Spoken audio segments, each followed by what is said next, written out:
ওকে, তাহলে আজকে আমাদের কম্পিউটার নেটওয়ার্কিং এর নবম ক্লাস। তো তোমাদের সকলকে শুভ সকাল এবং শুভেচ্ছা জানাচ্ছি, ওয়েলকাম জানাচ্ছি। আজকের এই ক্লাস খুব গুরুত্বপূর্ণ একটা টপিক নিয়ে আমরা আলোচনা করব।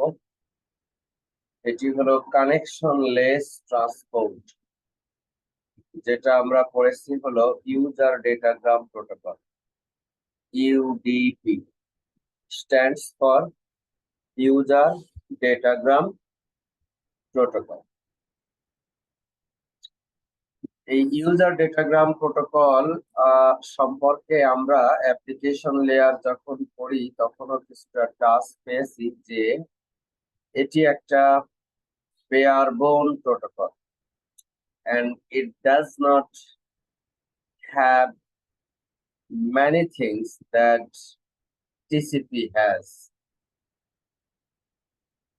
Means it does not handle flow control, it does not handle congestion control, it does not handle reliability management, and even it does not handle any rate management. Even it does not handle any order delivery of data packets from source to the destination. সেই রেসপেক্টে অনেক সময়ই এক minute. হ্যাঁ rule ভাই, জি জি জি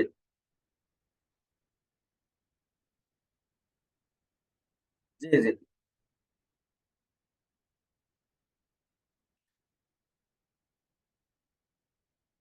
ইনশাল্লাহ থাকবো, ইনশাল্লাহ থাকবো, ইনশাল্লাহ থাকবো, ইনশাল্লাহ। তো যেটা বলছিলাম, আহ স্যার স্ক্রিন শেয়ার করেছেন? এখানে দেখতে পাচ্ছি না বইয়ের স্ক্রিন। ও স্ক্রিন দেখা যাচ্ছে না? না স্যার, স্ক্রিনটা শেয়ার। না স্যার। ও সরি সরি সরি, আচ্ছা এবার দেখা যাচ্ছে তো? জি স্যার। ওকে, জি স্যার, এখন দেখা যাচ্ছে। ফাইন।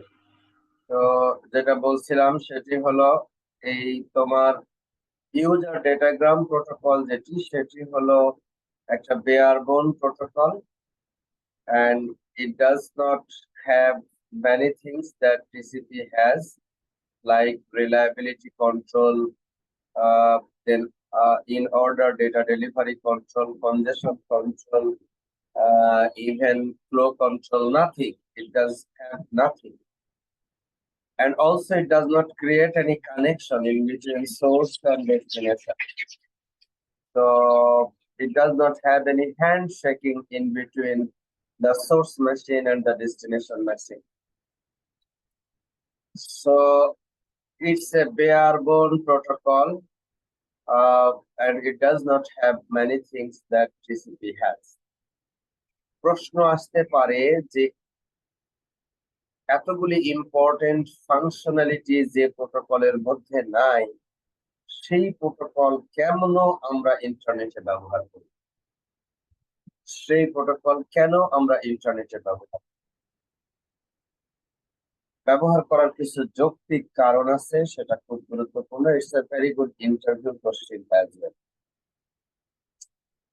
খেয়াল করে দেখো, যখন তুমি কোনো কানেকশন তৈরি করতে যাবা তখন তোমার এডিশনাল কানেকশন এস্টাবলিশমেন্টের একটা ওভারহেড আছে, তোমার রাউন্ড ট্রিপ টাইম অতিরিক্ত একটা লাগবে। এক, দুই হলো সেন্ডারকে কানেকশনের স্ট্যাটাস মেনটেন করতে হবে, ক্রিয়েট করতে হবে, টার্মিনেট করতে হবে, কানেকশনের ম্যানেজমেন্ট মেনটেন করে চলতে হবে। Same is for receiver. এবং যদি আমরা ফ্লো কন্ট্রোল করতে চাই তাহলে সোর্স এবং ডেস্টিনেশনের মধ্যে বাফার সাইজের কন্ট্রোল ম্যানেজমেন্ট করতে হবে। যদি আমরা রেট কন্ট্রোল করতে চাই, কনজেশন কন্ট্রোল রিলেটেড যে সমস্ত প্যারামিটার আছে সেগুলি সোর্স ডেস্টিনেশনের মধ্যে এক্সচেঞ্জ করতে হবে। যদি আমরা রিলায়েবিলিটি করতে চাই, সবগুলি প্যাকেটের সিকোয়েন্সিং নাম্বার এবং এক নাম্বার মেনটেন করতে হবে। তো এই বিষয়গুলি হলো কাইন্ড অফ নেটওয়ার্কের উপরে একটা অতিরিক্ত ওভারহেড ক্রিয়েট করে। তো এখন এই ওভারহেড আমরা নিব কখন? যখন ওভারহেডটা নেওয়াটা যৌক্তিক। যৌক্তিক বলতে কি বোঝাতে চাচ্ছি? যৌক্তিক বলতে যেটা এখানে বোঝাতে চাচ্ছি সেটি হলো, তারপরে হলো তোমার ইউডিপির হেডার সাইজ টিসিপি শেষ হলো এবং কোনো রেট কন্ট্রোল নাই, কোনো অন্যান্য কনজেশন কন্ট্রোল ফাংশন নাই। তাহলে এইটা আমরা কেন ইন্টারনেটে ব্যবহার করব? ইন্টারনেটে ব্যবহার করব এই কারণে যে কিছু কিছু অ্যাপ্লিকেশন আছে যেগুলির ক্ষেত্রে রিলায়েবিলিটি অত গুরুত্বপূর্ণ না, ইন অর্ডার ডেটা ডেলিভারি অত গুরুত্বপূর্ণ না। কিছু কিছু অ্যাপ্লিকেশন আছে যেখানে বাফার কন্ট্রোল ইম্পর্টেন্ট না, কানেকশন এস্টাবলিশমেন্ট ইম্পর্টেন্ট না। তাহলে চোখ বন্ধ করে সকল অ্যাপ্লিকেশনের জন্য আমার টিসিপির মতো একটা হেভি ওয়েট কমপ্লেক্স প্রোটোকল ব্যবহার করার কোনো প্রয়োজন নাই, তাতে ওভারহেড বাড়বে। এজন্য যে সমস্ত অ্যাপ্লিকেশন একটা certain level of loss tolerate করতে পারে, একটা সার্টেন লেভেলের অর্ডার এদিক সেদিক হলেও তেমন কোনো সমস্যা নেই, এবং কানেকশন এস্টাবলিশমেন্টেরও এরকম খুব গুরুত্বপূর্ণ মাস্ট এরকম প্রয়োজন নেই, সেই সমস্ত অ্যাপ্লিকেশনের ক্ষেত্রে ইউডিপি ব্যবহার করা যেতে পারে। যেমন ধরো ডিএনএস তোমরা পড়েছো, ডোমেন নেম সিস্টেম অ্যাপ্লিকেশন লেয়ারে ডিএনএস পড়ে এসেছে। স্ট্রিমিং মাল্টিমিডিয়া ডেটা স্ট্রিমিং করতেছো, ইউটিউবের স্ট্রিমিং করতেছো, প্রতি সেকেন্ডে তুমি 24 স্ন্যাপস পাঠাচ্ছ বা তার চেয়েও বেশি পাঠাচ্ছ।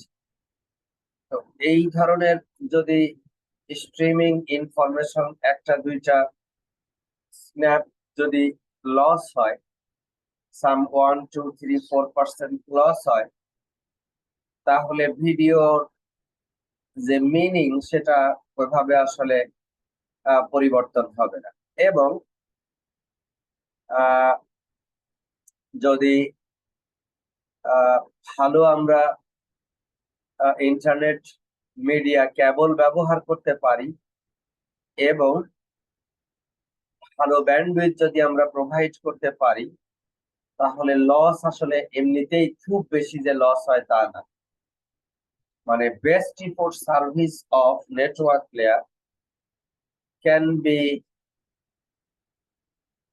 used as a dependent for the transport layer, not to use heavyweight protocol here, যেখানে আমরা রেট সেন্সিটিভ না, কিছুটা লস টলারেট করতে পারে, সাম সার্টেন পার্সেন্টেজ 1 2 3 4 5 এরকম পার্সেন্টেজ টলারেট করতে পারে, সেই সমস্ত application. DNS domain name system কতক্ষণ পর পর মেসেজ সে পাঠায়, কোয়ারি একবার না পাইলে আবার পাঠাবে, অসুবিধা নেই, তাতে এমন কোনো ফাইলের কন্টেন্ট নষ্ট হচ্ছে না বা অন্য কোনো সমস্যা হচ্ছে না।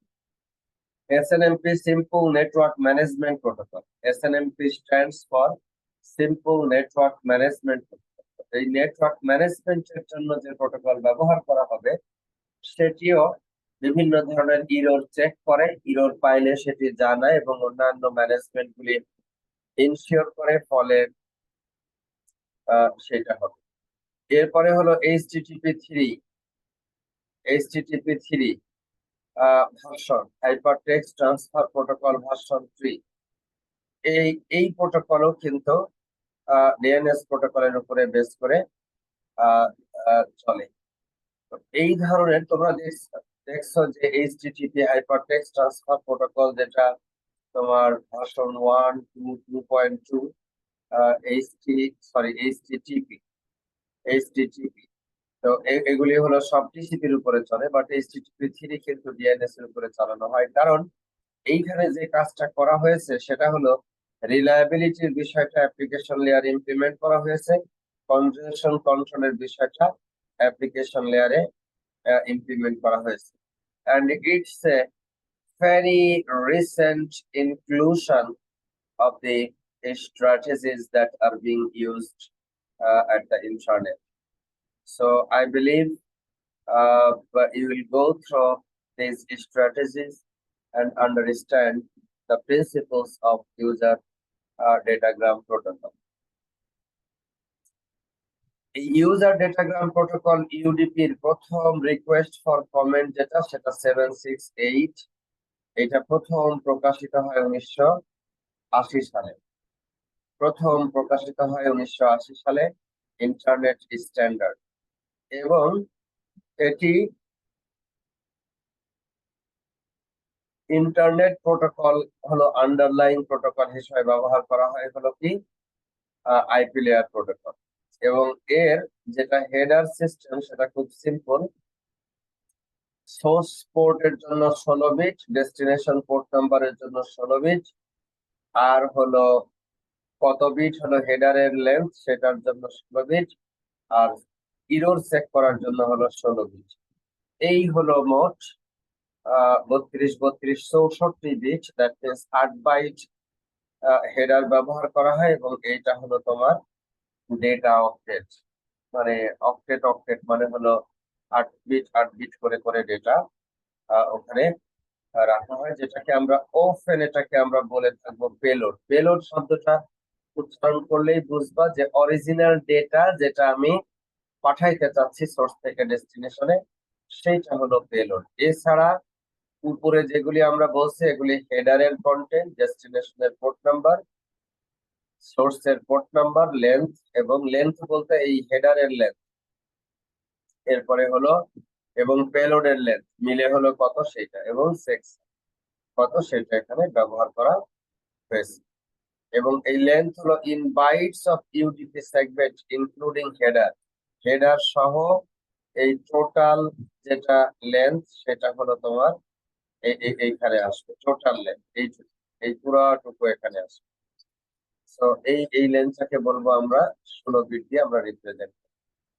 তো application data that is going to be sent. তো এইটা হলো তোমার ইউডিপির যে মেথডোলজি। প্রশ্ন হলো এই চেকসামটা আমরা কিভাবে তৈরি করব? তোমরা নিশ্চয়ই binary addition, one's complement, two's complement বের করা শিখেছো। এটা খুব সহজ। সেটা হলো আমরা ধরো এরকম যদি হয়, যদি ডেসিমাল নাম্বার হতো, ফার্স্ট নাম্বার এটা, সেকেন্ড নাম্বার এটা, দুইটা যোগ করলাম 5 আর 6 কত 11। এখন রিসিভ ট্রান্সমিটারের সময় এটা পাঠালাম, রিসিভে গিয়ে 5 হয়ে গেছে ধরো 4, 6 6ই আসছে, তাহলে 4 আর 6 কত 10, 4 আর 6 10, এটা কি 11, এটা কি মিললো? মিললো না। যখনই মিললো না তখনই আমরা বুঝলাম যে একটা জায়গায় ইরর আছে। এই ইররটা আমরা তখন ডিটেক্ট করে ফেলতে পারলাম। ঠিক একই রকম ভাবে এই রিসিভ চেকসাম যদি না মিলে তখন আমরা বুঝবো যে এটা ইরর আছে। আমরা এখন যে কাজটা করব সেটা হলো এই সিমিলার একটা পদ্ধতি ব্যবহার করব হলো ইন্টারনেট চেকসাম তৈরি করার জন্য।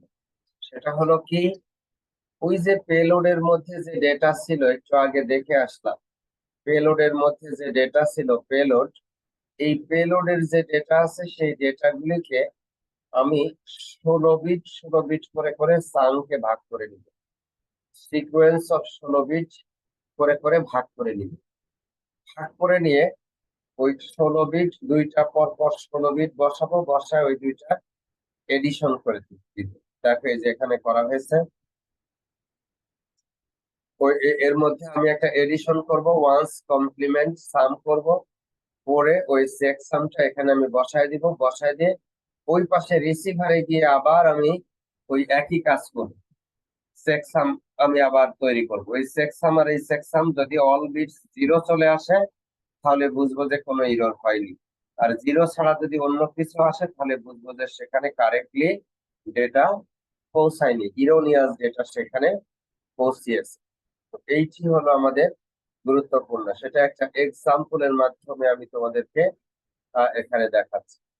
খেয়াল করে দেখো, এটা একটা 16 বিট ইন্টিজার নাম্বার, এটা একটা 16 বিট নাম্বার।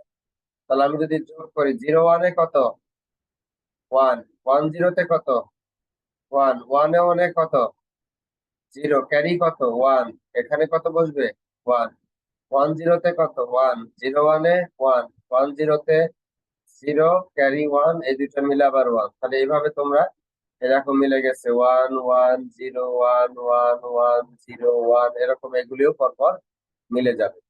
এবং এই যে লাস্টে যদি 1 থাকে তাহলে এই 1 নিয়ে এসে আবার এইখানে তুমি কি করে দাও, যুক্ত করে দাও। র্যাপ অ্যারাউন্ড বলি আমরা, র্যাপ অ্যারাউন্ড বলি। র্যাপ অ্যারাউন্ড করে এখানে 1টা যুক্ত করে দাও, 1টা যুক্ত করে দিলে দেখো এইটা তুমি পাইলা হলো সাম। এখন এই যে চেকসামটা হলো, এই চেকসামটা কি হবে, এই চেকসামটা হবে হলো তুমি এখন এর সাথে তুমি যেটা করবা ওয়ান্স কমপ্লিমেন্ট তৈরি করো। এটা ওয়ান্স কমপ্লিমেন্ট করলে 0 1, এটা 1 হয়ে গেল, এটা 1 0 হয়ে গেল, এরকম ওয়ান্স কমপ্লিমেন্ট করলে উল্টা যায়, সেটা তুমি জানো। তো এই ওয়ান্স কমপ্লিমেন্ট করলে সামের উপরে যদি ওয়ান্স কমপ্লিমেন্ট করো তাহলে সেইটা হবে তোমার সেকসাম। এই সেকসামটা তুমি করবা কি, এই সেকসামটা তুমি হলো এইখানের মধ্যে দিয়ে দিবা, এইখানের মধ্যে জুড়ে দিবা, 16 বিটের এই নাম্বারটা এখানে অ্যাপেন্ড করে দিবা। আর এই নাম্বারটা ধরে ডেস্টিনেশনে গিয়ে এই পেলোডের উপরে আবার একই কাজ করা হবে, করার পরে এই সেকসামের সাথে আবার অ্যাড করা হবে। তখন যদি সব 0 পেয়ে যাও তাহলে বুঝবা যে আসলে সেখানে কোনো এরর হয়নি। আর যদি 0 না পেয়ে অন্য যে কোনো কিছু পাও তাহলে তো ফর শিওর তুমি ধরে নিবা যে সেখানে একটা 0, আসলে সেখানে কোনো একটা বিট এরর তৈরি হয়েছে। তো আগে শুরুর দিকে মানুষ চেষ্টা করতো যে ইররের কারেকশন করবে রিসিভারে গিয়ে, তো এখন আর কারেকশনের পদ্ধতি করা হয় না, কারণ এটা অনেক অনেক এক্সপেন্সিভ। এজন্য রিসিভার করবে কি, সেন্ডারকে বলবে আমি তোমার ডেটা কারেক্টলি রিসিভ করতে পারি নাই, তুমি এই ডেটা আবার পাঠাও, তুমি এই ডেটা কি করো আবার পাঠাও। এইভাবে করে সে আবার পাঠানোর জন্য পরামর্শটা দিয়ে দিবে। এইটা হলো আমাদের এখানে একটা জায়গা, যেটা হলো তাহলে ইন্টারনেট। তো স্যার পেলোডের সমানই চেকসাম হবে। কেউ কিছু বলছিলা? জি স্যার, বলছিলাম যে পেলোডের সমানই তাহলে চেকসাম লাগবে না, যদি পেলোডের আমরা টুস কমপ্লিমেন্ট করে তারপর ওয়ান্স কমপ্লিমেন্ট করি তাহলে তো একই সমানই ডাটা থাকে, পেলোডের ডাবল সাইজ হইতেছে না? বুঝি নাই। মানে চেকসাম আর পেলোড মিলে পেলোডের ডাবল সাইজ হইতেছে না ইন টোটাল? না না না না না, পেলোড তো তোমার প্রচুর, পেলোড তো তোমার 1000 বাইট, 500 বাইট বা তাহলে স্যার 200 বাইট। চেকসামটা আমরা কিসের চেকসাম করতেছি এটার?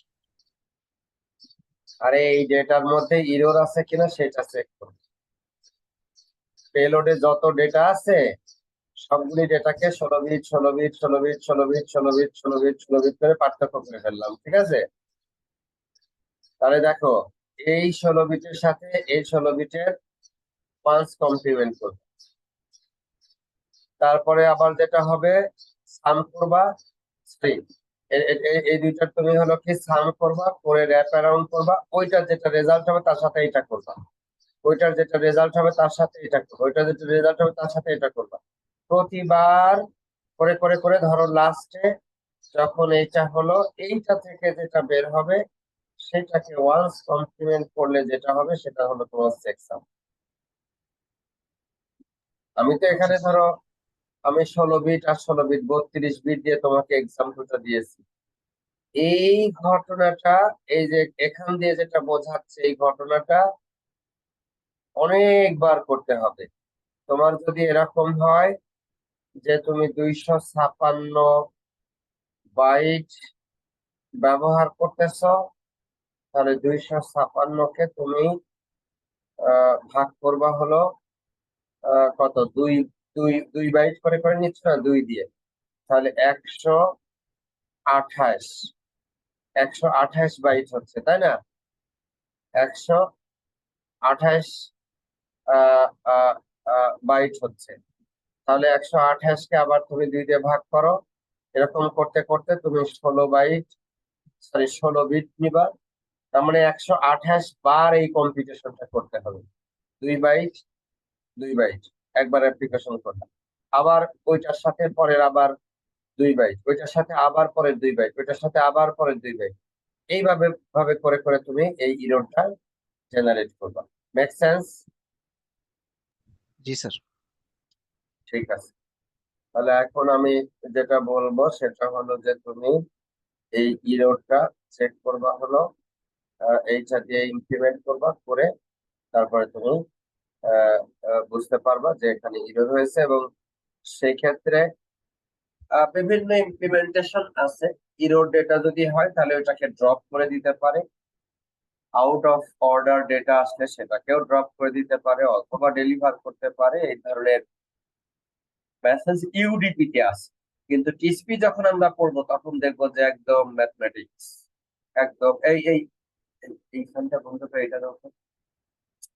দেখবা যে একদম একদম এখানে ম্যাথমেটিক্স, এবং সেইখানে কোনো ওই ধরনের কোনো আহ, আহ, আহ, মানে হোপ ফর দা বেস্ট এই ধরনের মেথড দেয়। ওটা একদম ফুল রিলায়েবলি সে ডেটা ট্রান্সফার করার তোমাকে ব্যবস্থা করে দিবে।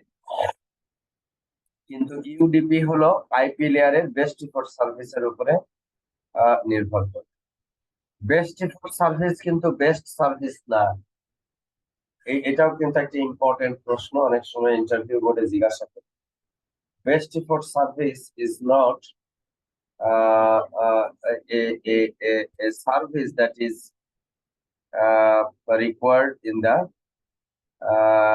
internet as regarded in the internet as the best service. Best effort service হলো, আমি তোমাকে একটা অ্যানালজি দিই। ধরো তুমি তোমার বাড়িতে দাওয়াত দিয়েছো, ধরো তোমার 20 জন মানুষকে দাওয়াত দিয়েছো। এখন 20 জন মানুষকে দাওয়াত দিয়েছো, তুমি যে সমস্ত খানার আয়োজন করেছো, মাছ, মাংস, পোলাও, বিরিয়ানি, ড্রিঙ্কস, দই ইত্যাদি আয়োজন করেছো, তো এইগুলি আনুমানিক 20 জন, তার সাথে তোমার ফ্যামিলি মেম্বার 2-3 জন, কর্মচারী মিলে মোট ধরো 25 জন মিলে তুমি একটা আয়োজন করেছো। এখন হঠাৎ দেখলা দাওয়াত যারা খেতে এসেছে তারা আরো কিছু ভাই ব্রাদার, আত্মীয় স্বজন ইত্যাদি সাথে করে নিয়ে চলে এসেছে, 35-40 জন চলে এসেছে। তাহলে এখন তুমি বেস্ট ইফোর্ট সার্ভিস দিবা। বেস্ট ইফোর্ট সার্ভিস দিবা হলো তোমার এই যা আছে অ্যাভেলেবল, এইটা দিয়ে তুমি সর্বোচ্চটা করার চেষ্টা করবে, যে কিভাবে সবাই মিলে ভাগ করে খাওয়া যায়। উল্টা আবার যে তোমার 20 জনের 25 জনের প্রস্তুতি আছে কিন্তু 15-16 জন চলে এসেছে, তখন আবার উল্টাটা, যে ঠিক আছে একজনের জন্য ফিশ ফ্রাই একটা করে ধরেছিলা, হয়তো কাউকে কাউকে 2টা করে দিলা, বড় টড় যারা আছে বা ভোজন রসিক মানুষ যারা আছে, বা রোস্ট একটা করে করে করছিলা, 2টা করে দিয়ে। আমি আবার অনেক কর্মা পলায়ের উদাহরণ দিচ্ছি। বেস্ট ইফোর্ট মানে হলো এই এই এই সবচাইতে ভালো কোয়ালিটির সার্ভিস দিতে হবে সেইটা না। যদি হয় আলু ভর্তা, ডাল আর ভাত, তাহলেও ওইটাকেও আমরা বেস্ট ইফোর্ট দিব। কিভাবে বলবো? যে আমার যা আছে তার মধ্যে সবচেয়ে ভালোটা করার চেষ্টা করেছি, আমার ঘরে যা আছে তার মধ্যে সবচেয়ে ভালোটা তোমার জন্য করার চেষ্টা করেছি, কিন্তু সেটাই হলো আমার ডাল ভাত আর আলু ভর্তা। That is also best effort service. এখানে এখানে চেষ্টাটা কতটুকু করা হয়েছে সেটা হলো ইম্পর্টেন্ট। অ্যানালজিটা কেন দিলাম? একটা সময়ে ইন্টারনেটের ব্যান্ডউইথ ধরো অ্যাভেলেবল আছে, বেশি ইউজার নাই, তখন ইউডিপি ইউজাররা প্রচুর পরিমাণ ব্যান্ডউইথ পাবে। কিন্তু এই মুহূর্তে যদি প্রচুর টিসিপি ইউজার থাকে, তাহলে তারা ব্যান্ডউইথের একটা বড় অংশ ব্যবহার করে ফেলতেছে, বাকি যে অংশটুকু থাকবে সেইটুকু ইউডিপি ইউজাররা ব্যবহার করতে পারবে। তার মানে ইউডিপি ইউজারদের ইন্টারনেটে রিসোর্স প্রাপ্তির অবস্থানটা ইলাস্টিক। টিসিপি ইউজাররা যদি উপস্থিত না থাকে, তাহলে ইউডিপি ইউজাররা রাজত্ব করবে, প্রচুর পরিমাণ ব্যান্ডউইথ তারা নিয়ে নিবে এবং সেই অনুযায়ী ভেরি ফাস্ট কমিউনিকেশন করতে পারবে। আবার যখন টিসিপি ইউজার থাকবে ইন্টারনেটে বেশি, তখন ইউডিপি ইউজাররা ওই অবশিষ্ট অংশটা নিয়ে সন্তুষ্ট থাকবে। So this is what best effort service is. UDP coexists in the internet with the royal TCP services with elastic performance acceptance. Sometimes very high performance, sometimes very constrained service capacity will be provided to the UDP users. এটি হলো তোমার UDP ব্যবহার করার সুবিধা। যদি কেউ জিজ্ঞাসা করে ইউডিপির সুবিধা কি, ইউডিপির সুবিধা হলো এর কোনো সেটআপ নাই, হ্যান্ডশেকিং নাই, এডিশনাল আরটিটির প্রয়োজন হয় না, এবং এখানে কোনো নেটওয়ার্ক সার্ভিস ফাংশন কম্প্রোমাইজ করা হচ্ছে না, ইলাস্টিক্যালি ব্যবহার করা হচ্ছে, এবং চেকসাম ব্যবহার করা হয় দেখে কিছুটা রিলায়েবিলিটি সে দেয়, বাট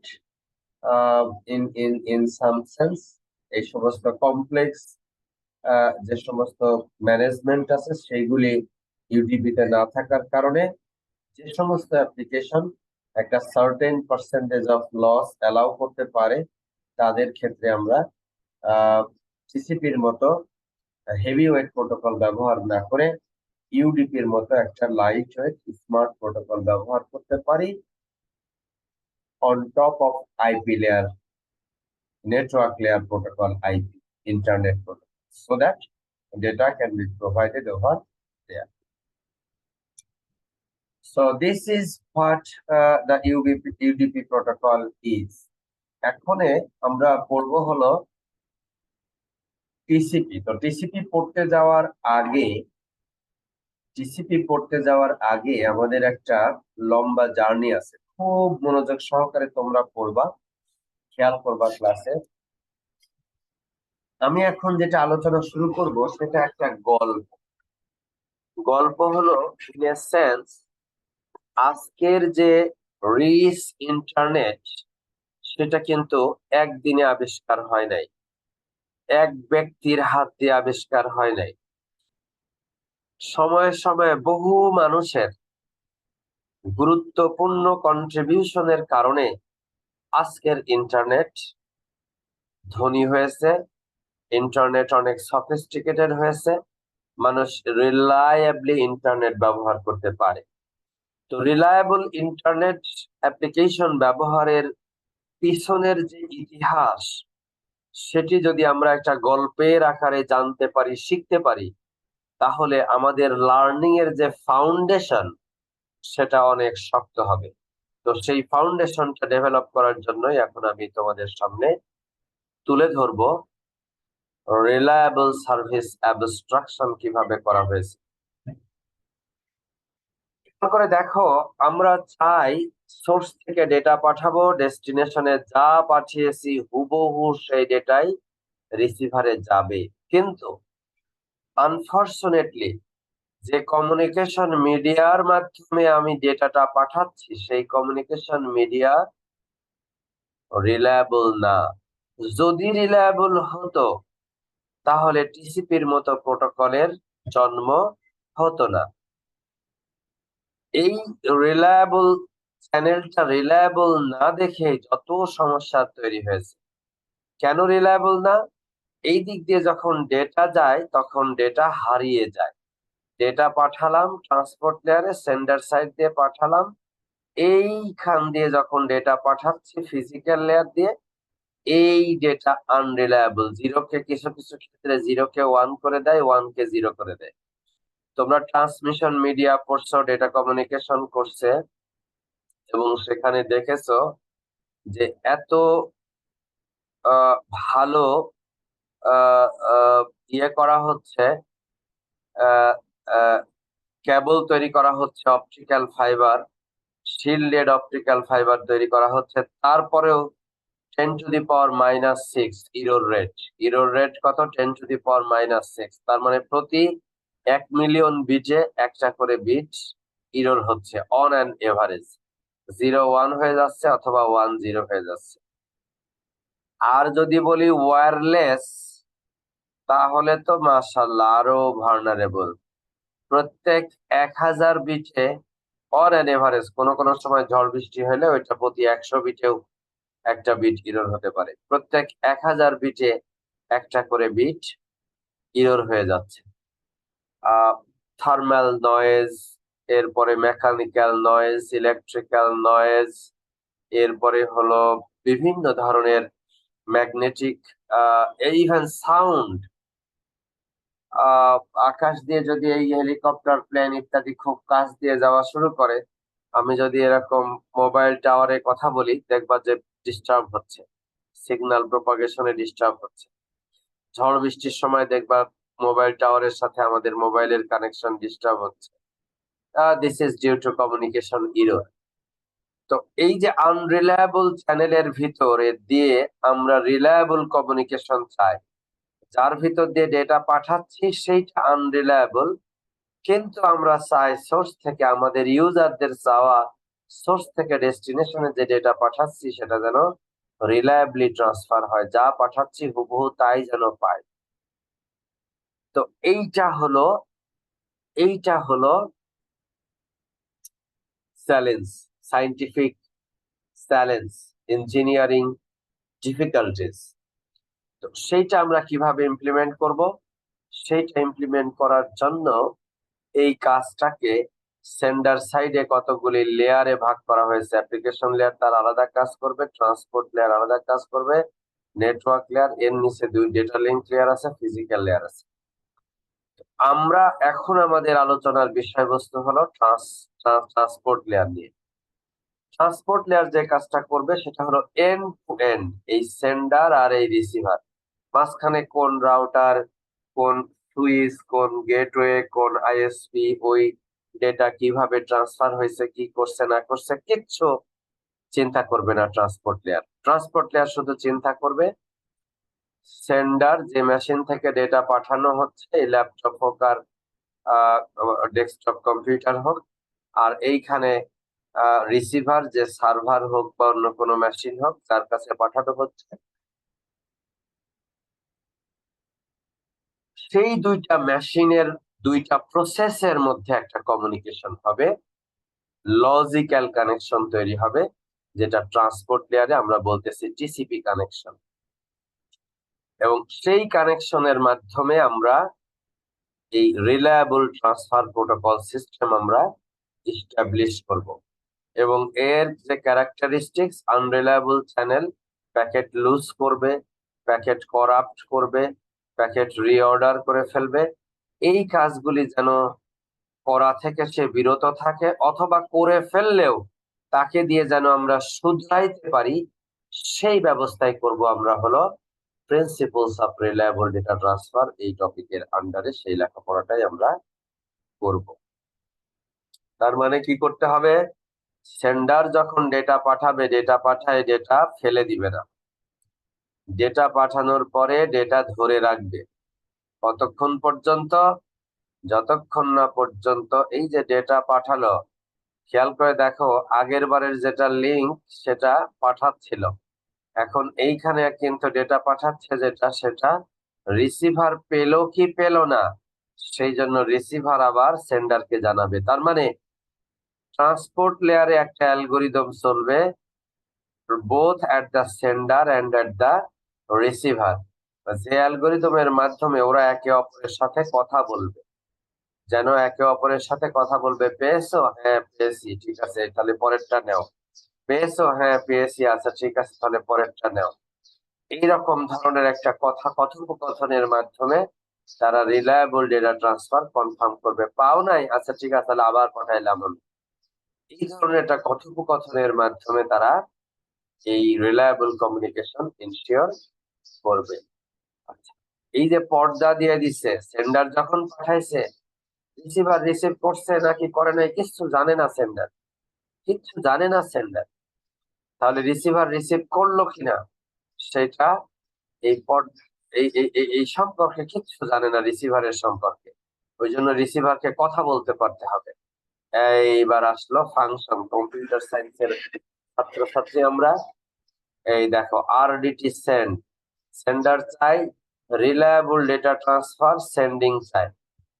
আর হলো আনরিলায়েবল ডেটা ট্রান্সফার, যখন এই কেবলের উপর দিয়ে চাচ্ছে তখন আনরিলায়েবল ডেটা ট্রান্সফার।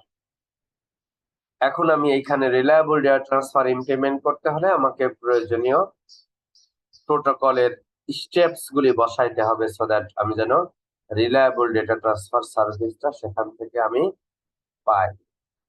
ঠিক একইভাবে দেখো, এইখানে আমার রিলায়েবলি রিসিভ করার জন্য যে সমস্ত মেথডোলজি আছে সেইগুলি আমাকে ইমপ্লিমেন্ট করতে হবে, সেটা যেন পাই।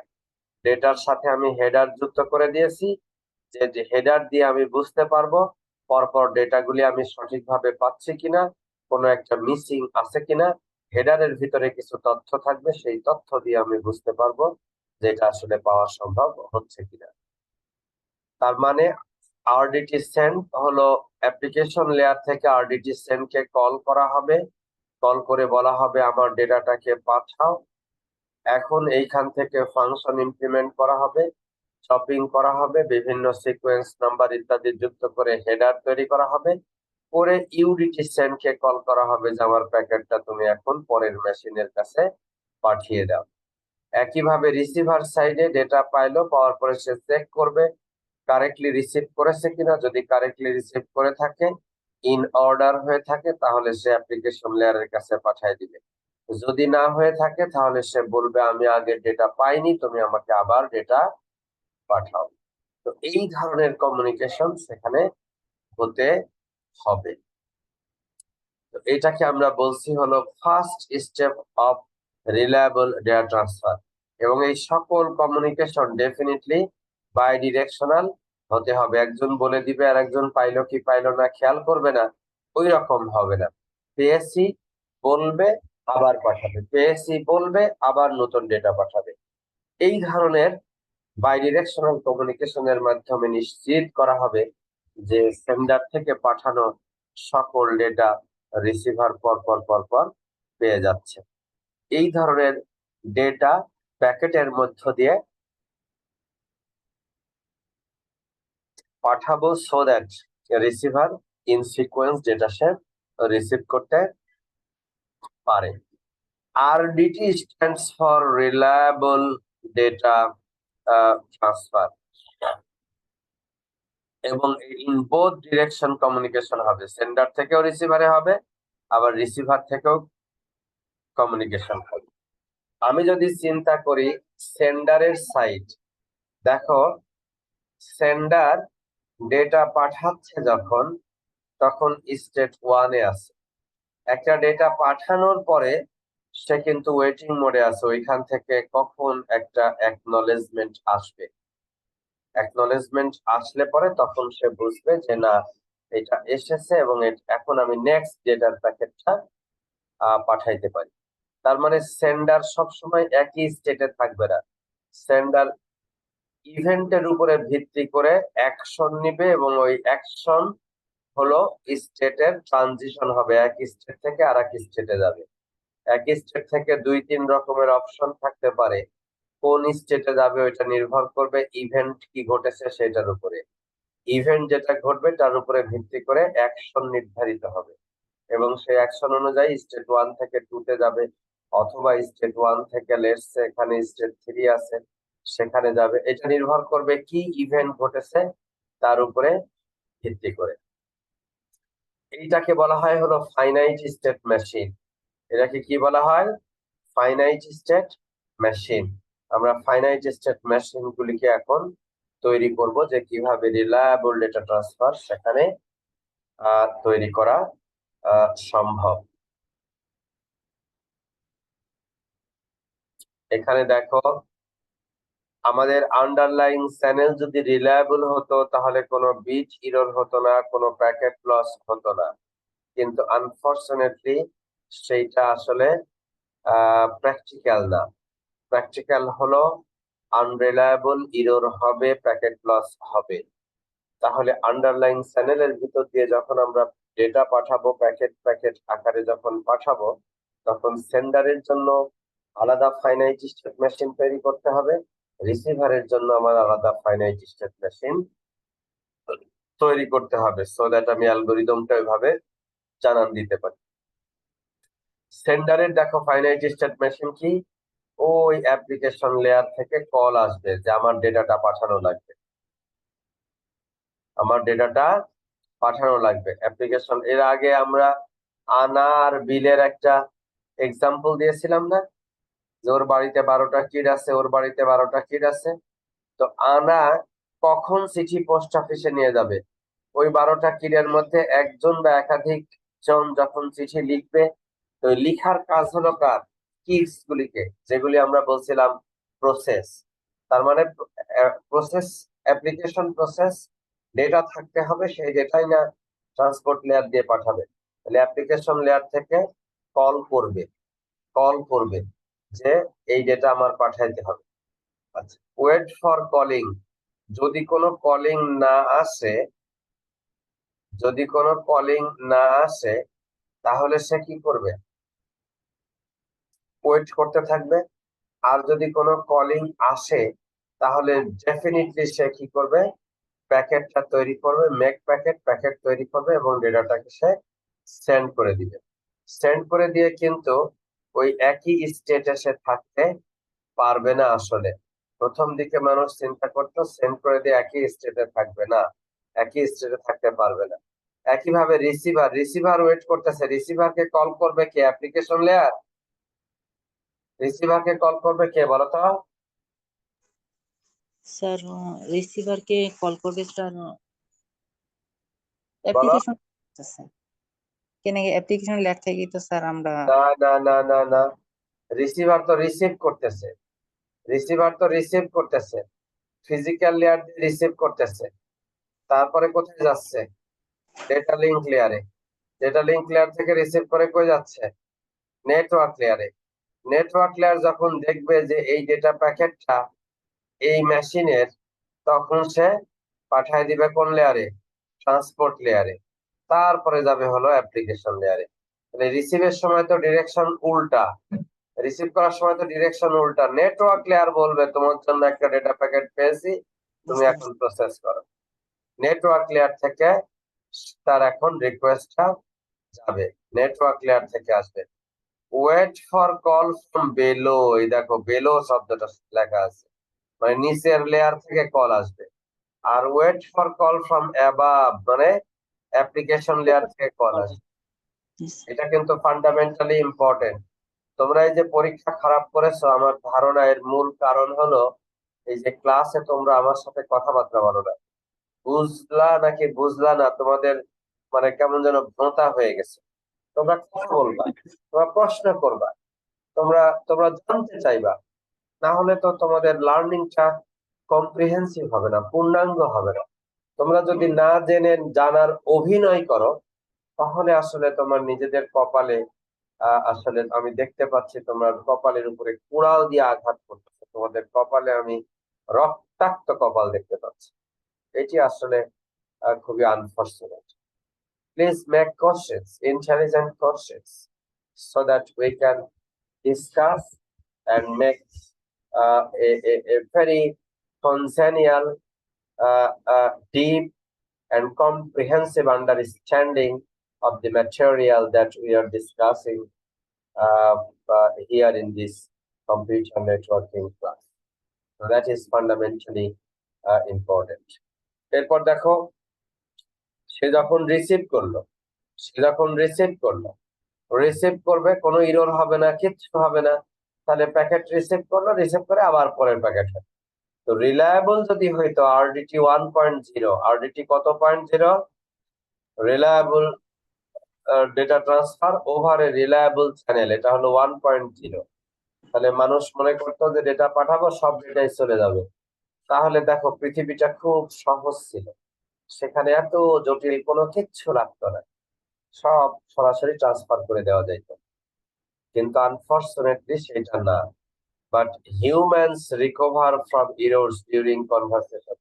আমরা মাঝে মাঝে, এই যে একটু আগেই করছি, একজন প্রশ্ন করতে চাইলো, আমি জিজ্ঞাসা করলাম না তোমার প্রশ্ন বুঝি না, আবার বলো। তার মানে কি, তুমি ছিলা সেন্ডার, আমি ছিলাম রিসিভার। তুমি আমার সাথে কিছু কমিউনিকেট করার চেষ্টা করতেছিলা, কিন্তু তোমার সব কথা আমি ধরতে পারি নাই। কিছু একটা বলতেছো, প্রশ্ন করতে চাচ্ছ, এটা আমি ধরতে পেরেছি, কিন্তু তোমার পূর্ণাঙ্গ কথাটা আমি ধরতে, ওই জন্য তোমাকে আমি উত্তর আবার বললাম, আবার প্রশ্নটা করো।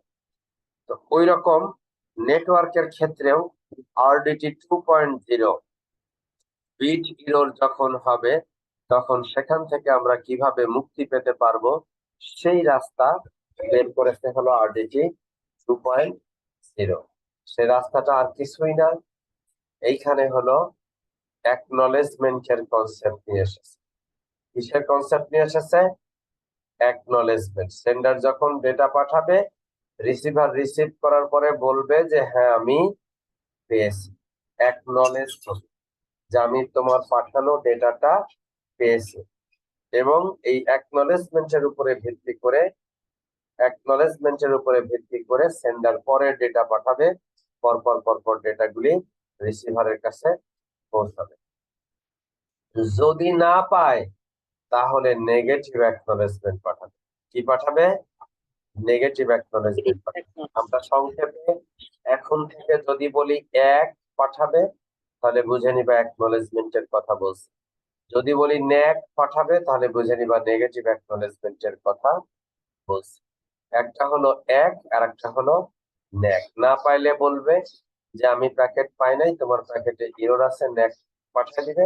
আর কারেক্টলি পাইলে 1 পাঠিয়ে দিবে। এবং সেই অনুযায়ী সেন্ডার তার যে বিহেভিয়ার সেটা সে করবে। আমি দেখো ছবি দেখা, আমি খুব ধীরে ধীরে এই জায়গাগুলি আলোচনা করছি, তোমরা যেন পরিষ্কার ভাবে একটা গল্পের মতো মাথার মধ্যে নিয়ে এসে ফেলো। সেন্ডার যখনই পাবে নেক, তখনই আগের প্যাকেটটা আবার রিট্রান্সমিট করবে। তার মানে কি, আগে যে প্যাকেটটা পাঠালো, ওই প্যাকেটটা পাঠানোর পরে সে কি করবে, ওই প্যাকেটের একটা কপি রেখে দিবে। কতক্ষণ পর্যন্ত? অ্যাকনলেজমেন্ট না আসা পর্যন্ত। অ্যাকনলেজমেন্ট যখন আসলো, তখন ওই প্যাকেটটা ড্রপ করে দিবে।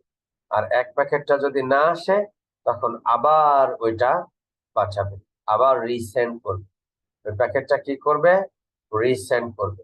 তো এই ধরনের প্রোটোকলকে বলা হয় stop and wait flow control protocol. Stop and wait flow control protocol. একটা প্যাকেট পাঠাবে, সেটার অ্যাকনলেজমেন্ট আসবে, তারপরের প্যাকেটটা পাঠাবে, আবার অ্যাকনলেজমেন্ট আসবে, তারপরের প্যাকেটটা পাঠাবে। এটাকে বলা হয় হলো স্টপ অ্যান্ড ওয়েট প্রোটোকল। তো এইটা আমরা আরডিটি 2.0টা আজকে একটু ভালোভাবে দেখব। এবং সেখানে দেখো আরডিটি 2.0-র মধ্যে প্রথমে সে ডেটা আসলো উপর থেকে, আসলে পরে সে প্যাকেটটা তৈরি করলো। এখন দেখো এই প্যাকেট তৈরির ওখানে চেকসাম যুক্ত করা হয়েছে। আগের এক্সাম্পলে চেকসাম ছিল না। চেকসাম যুক্ত করা হয়েছে কেন? এখন ধরে নেওয়া হয়েছে ইরর হতে পারে।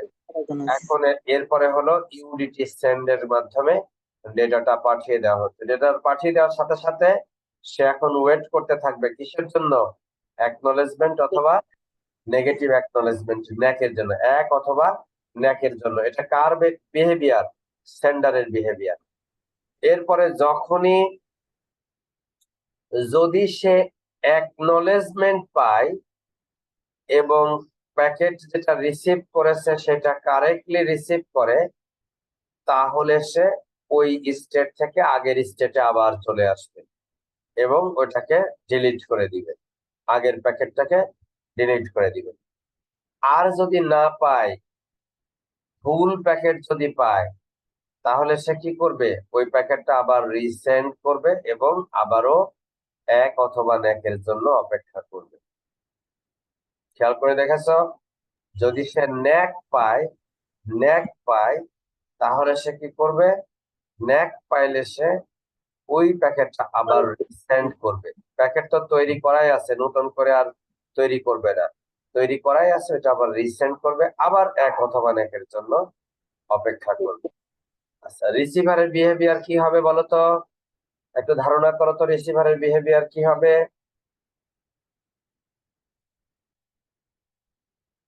রিসিভার নেটওয়ার্ক লেয়ার থেকে কোনো প্যাকেট আসলে প্রথমেই সে চেক করবে ইরর আছে কিনা, তাই না? জি স্যার। যদি ইরর থাকে তাহলে নেগেটিভ অ্যাকনলেজমেন্ট পাঠিয়ে দিবে, আর যদি ইরর না থাকে তাহলে অ্যাকনলেজমেন্ট পাঠাবে এবং ওই প্যাকেটটা অ্যাপ্লিকেশন লেয়ারের কাছে ডেলিভারি দিয়ে দিবে। ঠিক আছে, জি স্যার। এই দেখো কিভাবে হলো। এই যে যদি করাপ্ট প্যাকেট যদি হয় তাহলে কি পাঠাবে, ন্যাক পাঠায় দিচ্ছে। করাপ্ট প্যাকেট হলে কি পাঠাবে, ন্যাক ন্যাক পাঠাবে। পাঠায় দিবে। আর যদি করাপ্টেড না হয় তাহলে সে প্যাকেটের ডেটাটাকে এক্সট্রাক্ট করে ডেটাটা সে ডেলিভারি দিয়ে দিবে কার কাছে, অ্যাপ্লিকেশন লেয়ারের কাছে। আর সাথে সাথে যে সেন্ডার ছিল ওই সেন্ডার বেটার কাছে কি পাঠায় দিবে, অ্যাকনলেজমেন্ট পাঠায় দিবে। কত সুন্দর। তাহলে এই হলো সেন্ডারের finite state machine for sender, and this is the finite state machine for the receiver. বুঝলো এবার? জি স্যার। এইবার দেখো, এই যে ইনফরমেশন গুলি আমরা দিচ্ছি, এ থেকেই তোমরা বুঝতে পারতেছো যে কেন আমাদের প্রোটোকল দরকার, টিসিপি প্রোটোকল আমাদের কেন দরকার। এই কারণে হলো প্রোটোকল দরকার যে আমাদের রিলায়েবল ডেটা ট্রান্সফার করতে হবে। তো এইখানে রিসিভার সম্পর্কে আসলে সেন্ডার কিছুই জানতো না।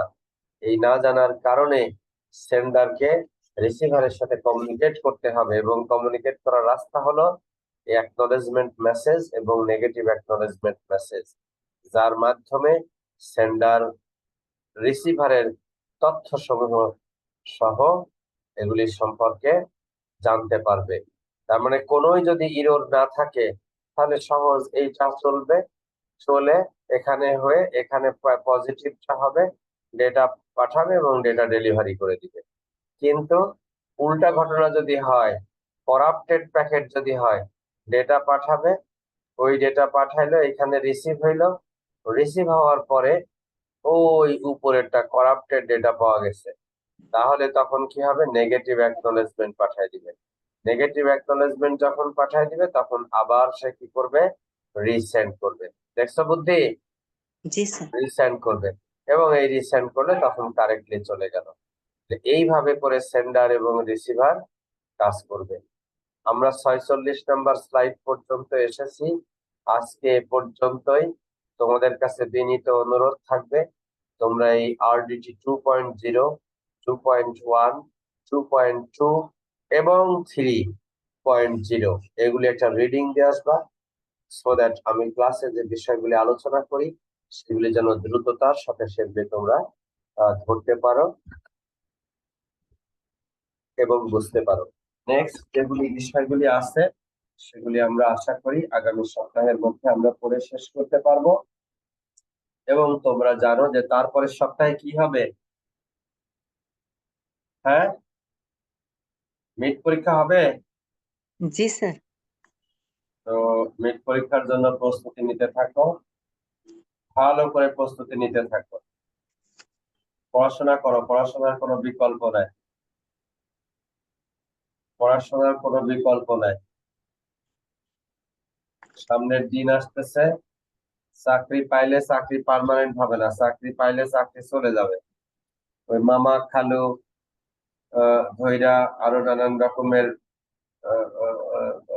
ব্যাকডোর ব্যবহার কইরা তুমি চাকরি পাইলা, কিন্তু চাকরি রাখতে পারবা যদি কাজ জানো, বুঝছো? তাছাড়া কিন্তু চাকরি রাখতে পারবে না। সামনের দিন ওই রকম আসতেছে, মুখে যে যাই বলুক এগুলি আসলে সঠিক না। তোমরা সকলে টেকনিক্যাল নলেজ এবং স্কিল এগুলি অর্জন করো এবং সে অনুযায়ী নিজেদের দক্ষতার উপরে ভিত্তি করে তোমাদের কেরিয়ার গঠন করো। তো এখনই আমি তোমাদের অ্যাটেন্ডেন্স নিব, যদি কোনো প্রশ্ন থাকে সেটা করতে পারো। আমি আহ, আজকের এই ক্লাসের যে রেকর্ডিং সেটা এখানে আমি আপাতত বন্ধ করে দিচ্ছি।